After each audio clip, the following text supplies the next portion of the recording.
कर्म प्रधान विश्व परिराखा, और जो जस करें तेजस फल चाखा। हम कर्म तो करते हैं परंतु फल नहीं मिलते। अच्छे से अच्छा हम प्रयत्न करते हैं, कर्म करते हैं, पूरी मेहनत करते हैं, फिर भी भाग्य साथ नहीं देता। हम अनेकों उपाय करते हैं, फिर भी किसी न किसी कारण से भाग्य से हमें निराशा ही मिलती है। आखिर कर्म करने के बाद भी हमें सफलता क्यों नहीं मिलती है, आज वही सब जानेंगे। मित्रों, शास्त्रों के अनुसार, विद्वान पुरुषों के अनुसार कर्म 3 प्रकार के होते हैं। एक, जिस प्रकार हर बच्चा एग्जाम में बैठने से पहले प्रयास करता है कि उसके 100 में से 100 नंबर आए, उसके 99 आए, 98 आए, टॉप करे, अपने क्लास को टॉप करे, डिस्ट्रिक्ट को टॉप करे, अपने जीवन में पदोन्नति करे, परंतु हर बच्चे के जिस प्रकार से 100 में से 100 नंबर नहीं आ सकते, उसी प्रकार से कर्म हम यदि करते हैं, ये जरूरी नहीं कि 100% हमने सही कर्म किए हों। किसी न किसी कारण से दूसरों की भावनाएं जो दुख जाती हैं, दूसरों की जो हाई लग जाती है, दूसरों की टोक लग जाती है, नजर लग जाती है, आखिर उससे भी हमारे जीवन में बहुत सा असर करता है। जिस प्रकार मैं आपको बता रहा था, कर्म 3 प्रकार के होते हैं। जो हमसे पाप हो जाते हैं, भूल हो जाती हैं, गलतियां हो जाती हैं, अनहोनी हमसे हो जाती हैं, वो 3 प्रकार के होते हैं। कौन कौन से? एक तो अनजाने में हमसे हुई हो भूल, जैसे आप कहीं चल रहे हैं, किसी प्रकार से धक्का लग गया हो, दूसरे आदमी गिर गया, चोट लग गई, या कुछ भी नहीं हुआ, परंतु ये कर्म हमने जानकर तो नहीं किया, परंतु भूल तो हुई और दूसरे व्यक्ति को भी परेशानी हुई। उसी प्रकार जिस प्रकार हम हिसाब किताब करते हैं, 1000 में यदि 10 का नोट कम हो जाए, हम जानकर तो ऐसा नहीं करते, परंतु फिर भी हमसे भूल हो जाती है। हम कुछ सामान लेकर आते हैं, कभी दुकानदार उसके पैसे नहीं गिन पाता, कभी उससे भी भूल हो जाती है। तो जो ज्यादा हिसाब किताब से ज्यादा जो कभी हमारे पास आ जाए, हमसे भूल हो जाए, अनजाने में हमसे हो जाए, उसके परिणाम हमें 1 महीने के अंदर अंदर मिल जाते हैं। ये ऐसे कर्म होते हैं, ऐसी भूल होती हैं, जिनको हम भगवान के नाम के द्वारा, दान के द्वारा सहजता से हम दूर कर सकते हैं। दूसरे प्रकार के कर्म होते हैं अपराध करना। जिस प्रकार पति पत्नी है, यदि किसी भी कारणवश से पति या पत्नी में से कोई एक भी अपना रास्ता भटक जाए, जानते हुए भी घर में उसके हस्बैंड या वाइफ हैं, फिर भी उसको बाहर जाने की जरूरत पड़े, जानकर या अनजाने में, जो हमारे हस्बैंड या वाइफ होते हैं, उनकी जो हमें हाई लगती है, उनका जो दिल दुखाया होता है, कहीं ना कहीं जाकर वो भी, उसको भी प्रकृति हमें वापस करती है। जो हमारी शादियां लेट होती हैं, दर बदर के धक्के खाने पड़ते हैं, स्पाउस ढूंढने में, लाइफ पार्टनर ढूंढने में गड़बड़ी हो जाती है, या नया रिश्ता हम ढूंढते हैं तो हमारे साथ फ्रॉड हो जाता है। ये इसी प्रकार से हमारे साथ घटनाएं घटती हैं। और तीसरे प्रकार की जो हमसे गलती हो जाए, वो होते हैं पाप। जिस प्रकार किसी महिला ने गर्भ धारण किया हो, किसी भी हमसे कारणवश दुर्घटना उनसे हो जाए, या किसी का मर्डर किसी से हो जाए, या किसी भी प्रकार से ऐसी अनहोनी किसी के साथ हमारे द्वारा घट जाए जिसकी क्षतिपूर्ति ना हो सके, इनको पाप की कैटेगरी में रखा गया है। ज्योतिष शास्त्र के अनुसार 3 चीजें होती हैं जन्म पत्री में। जो ग्रहों के योग बनते हैं, जिससे जन्म पत्री देखी जाती है, वो 3 प्रकार हैं। भाव, भावेश, भावकारक। किसी भी चीज के फल देखने के लिए, किसी भी प्रकार के जानने के लिए, कुछ भी हम ज्योतिष में गणना करने के लिए इन 3 चीजों की जब जरूरत होती है, इनसे ही फलादेश किया जाता है। भाव, भावेश, भावकारक। यदि हमसे भूल हो जाती है जाने अनजाने में, तो हमारा भाव पीड़ित हो जाता है। जैसे शनि का सप्तम भाव में बैठ जाना, सूर्य का सप्तम भाव में बैठ जाना, किसी पाप ग्रह का किसी एक अच्छी ग्रह में बैठ जाना, उसके कारण हमारे जीवन में डिस्टरबेंस आती है। सप्तम भाव जिस प्रकार शनि शादी का भाव है, उसमें यदि शनि बैठ जाए, ऐसे लोगों की शादी नहीं होती है, बहुत डिले से शादी होती है। सूर्य बैठ जाए, शादी होने के बाद पति या पत्नी के द्वारा ऐसा व्यक्ति त्यागा हुआ होता है, या सूर्य नीच का हो सप्तम भाव में ही, शादी के होने के बाद भी शादी के सुख नहीं मिलते, अपनी हस्बैंड या वाइफ से प्लेजर नहीं मिल पाते हैं। इस प्रकार की घटनाएं घटती हैं, परंतु इन चीजों को जिस प्रकार शास्त्रों में श्लोक है, जन्मांतर कृतम पापम व्याधि रूपेण बाध्यते तच्छांति रोषदे दाने जपे होमे सुराचने है।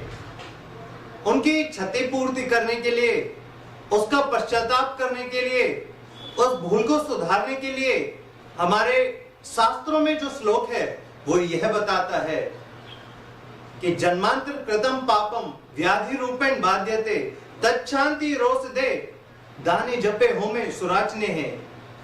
यानी जन्मों द्वारा किए हुए पाप, या इसी जीवन में हम कहें, या हमारे पुरखों, हमारे पूर्वजों द्वारा जीवन में जो घटनाएं, अनहोनी, दुराचार हमसे या किसी हमारे परिवार के द्वारा हुआ हो, उसको ज्योतिष शास्त्र के द्वारा जाना जाता है। उसका उपाय क्या है, उसका पश्चाताप करने का, उससे मुक्ति पाने का क्या तरीका है? उससे मुक्ति पाने का तरीका है दान करने से।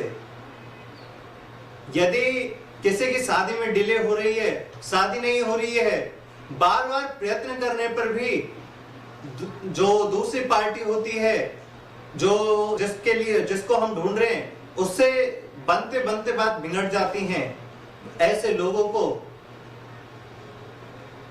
दान करना चाहिए। दान कहां करना चाहिए? गरीब कन्या की विवाह में दान करना चाहिए। उनको, जिनकी शादी हो रही है, उनके साथ, उनके लिए दान करना चाहिए। जिनको इस तरह शादी का सुख नहीं है, शादी नहीं हो रही है, विधवाओं के यहाँ दान करना चाहिए, विडो को दान देना चाहिए। इस तरह के दान करते हैं तो 6 महीने के अंदर अंदर, शास्त्रों द्वारा बात लिखी हुई है, परंतु इसका 100% अनुभव से शादी हो जाती है। यदि दसम भाव आपका पीड़ित है, आप लेबर क्लास को दान दीजिए, आप गरीबों में दान दीजिए, शनि की पूजा अर्चना वंदन कीजिए, सूर्य को सुबह उठकर जल दीजिए, सूर्य हृदय स्तोत्र का जप कीजिए, पाठ कीजिए। उसके कारण कोई भी, कितने से भी कितना बड़ा कार्य हो, वर्कशॉप बंद हो जाए, शोरूम बंद हो जाए, अच्छा खासा चलता हुआ काम धंधा रुक जाए, बंद हो जाए, इस चीज को करने से, इस उपाय को करने से फिर से कार्य प्रारंभ हो जाते हैं और दिन दुगनी रात चौगनी हो जाती है। हमारे कर्म करना हमारे हाथ में है। भूल हमसे हो जाए उसको सुधारना भी हमारे हाथों में है। सही औषधि, सही रोसदे उसके क्या है, यही जानने की विद्या ज्योतिष विद्या है। अपने कर्मों को पहचानने का जरिया जो है यही ज्योतिष विद्या है। जिस प्रकार अगर हमें बुखार आ जाए, थर्मोमीटर के द्वारा हम ये तो जान सकते हैं कि हमें बुखार कितना है। एक्सरे के द्वारा हम जान सकते हैं कि हमारी हड्डियों का ढांचा कैसा है। कभी एक्सीडेंट हो जाए, हमें फ्रैक्चर आ जाए या नहीं आए, दर्द होने लगे हड्डियों में कहीं पे भी, तो एक्सरे के द्वारा जाना जाता है कि क्या पोजीशन है हमारी मांसपेशियों की, हमारी हड्डी की, हमारे स्ट्रक्चर की, क्या फ्रैक्चर तो नहीं है, क्या टूटा तो नहीं है।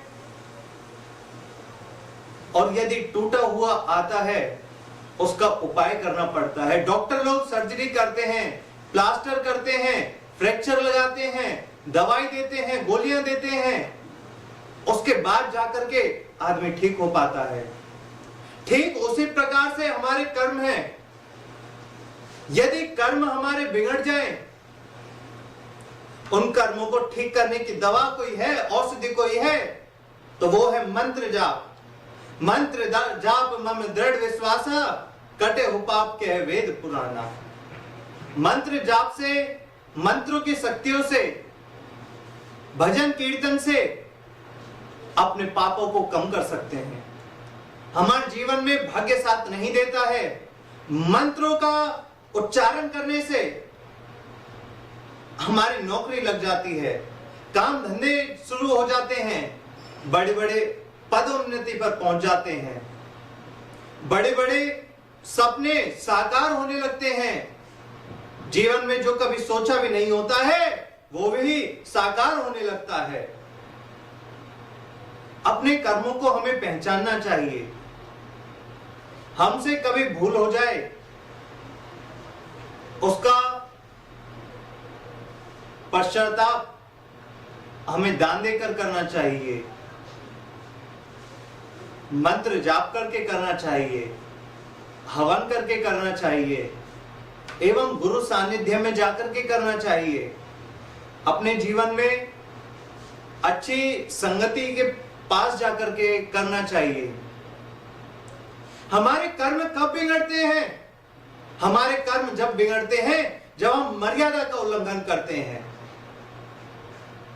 माता पिता की आत्मा को यदि दुखाते हैं किसी न किसी रूप में, आज नहीं तो कल हमें उस बद्दुआ का सामना करना पड़ता है, उन परिस्थितियों से गुजरना पड़ता है जहां पर आकर के आदमी सोचने के लिए विवश हो जाए कि आखिर मैंने ऐसा क्या पाप किया है जिसके कारण मुझे ये दिन देखना पड़ रहा है। कर्मों की बहुत महत्वपूर्णता होती है। लौकिक दृष्टि में जो हम कर पाए, देख पाए, जान पाए वो तो महत्वपूर्ण है ही, परंतु जीवन के पर्यंत जिन चीजों को हम ना जान पाए वो चीज हमें ज्योतिष दिखाता है, वो ज्ञान हमें ज्योतिष देता है, वो ज्ञान हमें नवग्रह 27 नक्षत्र देते हैं। जीवन में बार बार परेशानियां आती हैं, बार बार घटनाएं घटती हैं, बार बार एक्सीडेंट होते हैं, तो मेरे मित्रों सतर्क हो जाइए। ये एक चेतावनी है। प्रकृति हमें बताना चाहती है कि हमसे ऐसा क्या पाप, क्या गुनाह, क्या घटनाएं जानते हुए अनजाने में हुई, अनजाने में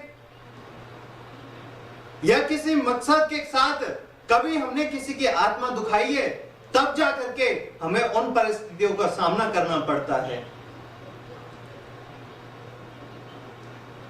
अपने कर्मों को हमें सुधारना चाहिए। यही संदेश मैं आज आपके साथ रखता हूं, आज आपको संबोधित करता हूं कि कर्मों से कभी मुख मोड़ना नहीं चाहिए। हर व्यक्ति को आदमी हो, औरत हो, बच्चा हो, बुजुर्ग हो, अपने कर्मों के मर्यादा में हमेशा बना रहना चाहिए। जब जब मर्यादा का उल्लंघन होता है तब तब हमारे जीवन में कष्ट आते हैं, तब तब हमारे जीवन में परेशानियां आती हैं, तब तब हमारे साथ बीमारियां आती हैं, तब तब हमारा भाग्य हमसे दूर जाने लगता है। कर्मों का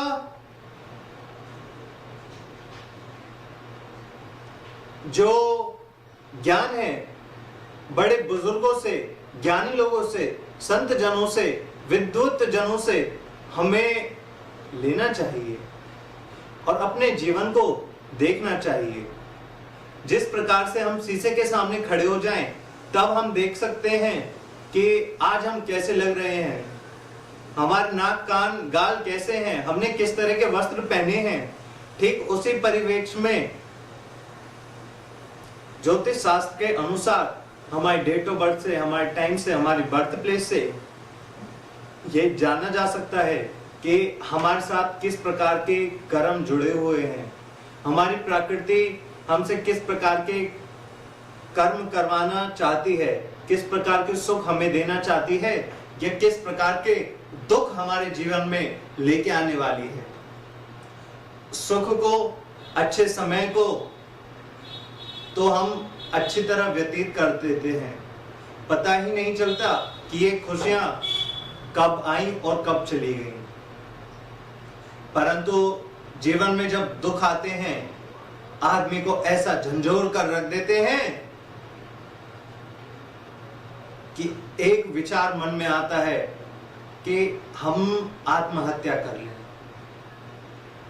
बहुत से लोग जो इस चीज से परेशान रहते हैं, उनको सत्संगति में जाना चाहिए, मंत्र जाप करने चाहिए, विद्युत जनों के समक्ष बैठना चाहिए, ज्ञानी पुरुषों के पास बैठना चाहिए, संत समाज के साथ अपना साक्षात्कार करके अपने जीवन को बहुत ही अच्छा बनाने का प्रयत्न करना चाहिए। आज इसी ज्ञान के साथ आप सभी के लिए मैं कामना करता हूं कि आपके जीवन में भी दिन दुगनी रात चौगनी हो। कर्मों से आप साक्षात्कार करें, अपने आप से साक्षात्कार करें, अपने जीवन में सबको सुख खुशियां प्रदान करें और कभी किसी का दिल ना दुखाएं। जीवन में आप जो करना चाहते हैं करें, परंतु किसी का दिल दुखार करके नहीं।